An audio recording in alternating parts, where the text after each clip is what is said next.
हम सब जानते हैं कि नंदी महादेव के वाहन हैं, लेकिन क्या आपने कभी सोचा है कि वे हमेशा शिवलिंग के ठीक सामने क्यों विराजते हैं? क्यों महादेव के दर्शन से पहले उनके दर्शन आवश्यक हैं? इसका उत्तर सिर्फ वाहन होने से कहीं अधिक गहरा है। यह उस तप, उस प्रतिष्ठा और उस परम भक्ति की गुप्त कथा है जिसने एक ऋषि को नंदीश्वर बना दिया। यह कहानी है शिलाद ऋषि की। वे एक महान तपस्वी थे, लेकिन उनकी कोई संतान नहीं थी। वंश को आगे बढ़ाने के लिए उन्होंने भगवान शिव की घोर तपस्या की और वरदान में एक पुत्र मांगा। पर उन्हें साधारण पुत्र नहीं, बल्कि एक अयोनिज जो मां के गर्भ से न जन्मा हो और जिसे स्वयं महादेव का आशीर्वाद प्राप्त हो, ऐसा पुत्र चाहिए था। शिव प्रसन्न हुए और शिलाद को पुत्र का वरदान दिया।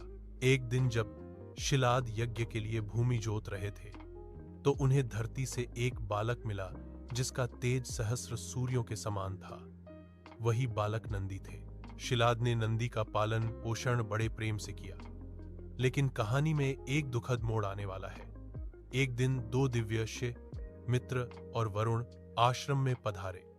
उन्होंने नंदी को देखकर भविष्यवाणी की कि यह बालक अल्पायु है और इसकी मृत्यु निकट है। यह सुनकर शिलाद शोक में डूब गए। पर जब नंदी को यह बात पता चली तो वह हंसे और बोले, जिसने मुझे जीवन दिया है वही मेरी रक्षा भी करेगा। इतना कहकर बालक नंदी ने महादेव को प्रसन्न करने के लिए एक ऐसी कठोर तपस्या शुरू कर दी जो देवताओं के लिए भी असंभव थी। उन्होंने अन्न जल त्याग कर एक पैर पर खड़े होकर केवल शिव के नाम का जाप शुरू किया। उनकी तपस्या के तेज से तीनों लोग कांप उठे। अंत में भगवान शिव को प्रकट होना ही पड़ा। उन्होंने बालक नंदी से वरदान मांगने के लिए कहा। तब नंदी ने अमृत या कोई सिद्धि नहीं मांगी। उन्होंने कहा, प्रभु, मेरी बस एक ही इच्छा है। मैं हर क्षण हर पल बस आपके साथ रहना चाहता हूं। मैं आपके सानिध्य से एक पल भी दूर नहीं होना चाहता। उनकी इस निस्वार्थ भक्ति और अटूट प्रेम को देखकर महादेव द्रवित हो गए।